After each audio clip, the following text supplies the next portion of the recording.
सम्मानित मुल्क के मालिकों, मैं बौद्ध भिक्षु सुमित रतन आज फिर एक राजवंश की गौरव गाथा आपके बीच में लेके आया हूं। उस राजवंश का नाम है यादव, यदुवंशी, गोप, अहीर या अन्य बहुत सारे नामों से भारत में इन्हें जाना जाता है। मैं एक भी पुराण की बात नहीं करूंगा, सिर्फ इतिहास की बात करूंगा। और मैं बता दूं कि जितनी भी जातियां पशुपालक हैं, खेती बाड़ी करने वाली हैं, पूर्व में वो सारे की सारी खत्ती और क्षत्रिय रही हैं। पाली भाषा में खत्तीय कहा जाता है और उसे संस्कृत में क्षत्रिय कर दिया है। और खत्ती का मतलब है जमींदार, खेती बाड़ी वाला व्यक्ति। ये यादव जाति भी पुरानी जमींदार और खेती बाड़ी वाली रही है। ये भी बीच बीच में कई बार राजा रहे हैं, जिनका मैं जिक्र आपके बीच में करूंगा। सबसे पहले मैं चर्चा करना चाह रहा हूं देवगिरी के यादवों की चर्चा। इतिहास उठा के देखिए, आपको मिलेगा कि देवगिरी के यादवों ने भारत के छोटे से भूभाग पर लंबे समय तक शासन किया। आगे चलकर के राजा गबली हुए, राजा सेवना हुए, राजा भिल्लम हुए, राजा जयत्रपाल हुए। लगभग इन्होंने 175 साल एज ए यादव वंश शासन किया। ये लोग जातिवादी नहीं थे, ये लोग छुआछूत नहीं मानते थे, ये लोग पशु बलि नहीं चढ़ाते थे, ये लोग श्रमण परंपरा के लोग हुआ करते थे। ये प्राचीन इतिहास की बात बता रहा हूं। इसके बाद छोटे छोटे रजवाड़े हो जाते हैं। छोटे छोटे रजवाड़ों में भी यादव वंश का, यदुवंश का बहुत बड़ा योगदान है। ये भी सम्राट रहे, राजा रहे, महाराजा रहे। जैसे महाराजा पूरनमल, ये मालवा मध्य प्रदेश में पड़ता है, वहां के शासक रहे हैं। राव तेज सिंह रेवाड़ी के राजा रहे हैं। रुद्र मूर्ति अहीर ये झांसी के राजा रहे हैं। बुद्धदेव ये बदायूं के राजा रहे हैं। राजा अभिसार जम्मू कश्मीर के राजा रहे हैं। और राजा दिग्गपाल महावन मथुरा के राजा रहे हैं। ये इतिहास की बातें मैं आपको बता रहा हूं। बहुत से लोग ये मानते हैं कि हम छोटे हैं, असहाय हैं, नीच हैं। ऐसा नहीं है।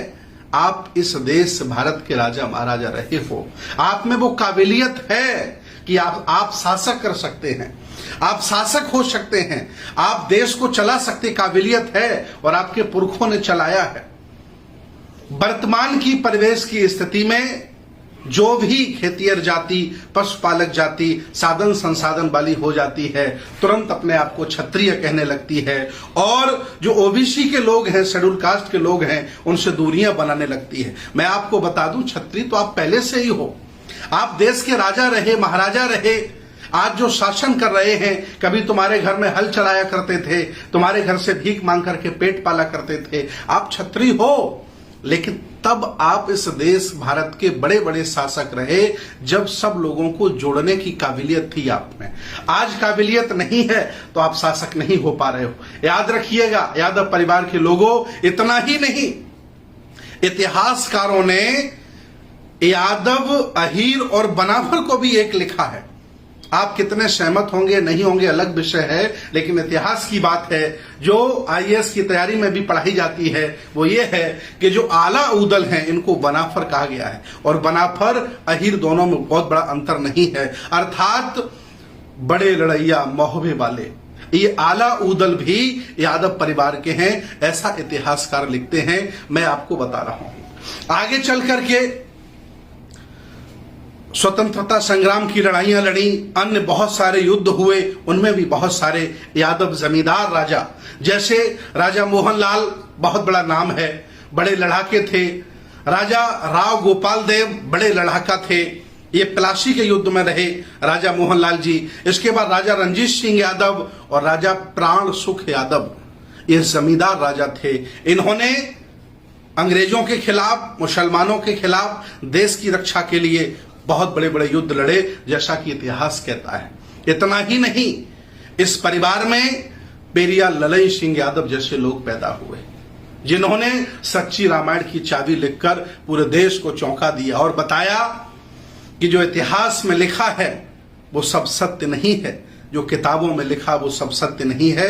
सत्य वह भी है जो आपकी तर्क की कसौटी पर सत्य सिद्ध होता है। ललन सिंह यादव ने जीवन भर समाज सुधार के कार्य किए और लोगों को शिक्षा के लिए, अच्छे मकान के लिए, अच्छे कपड़े के लिए प्रेरित किया और आज वो यादव समाज के बहुत बड़े महापुरुष बन के उभरे।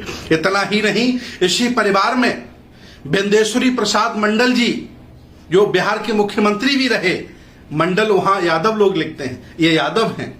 इन्होंने मंडल कमीशन बनाया, पिछड़ा वर्ग आयोग गठन किया, कितनी बड़ी सिफारिशें, आज भी इतिहास में उनका नाम दर्ज है।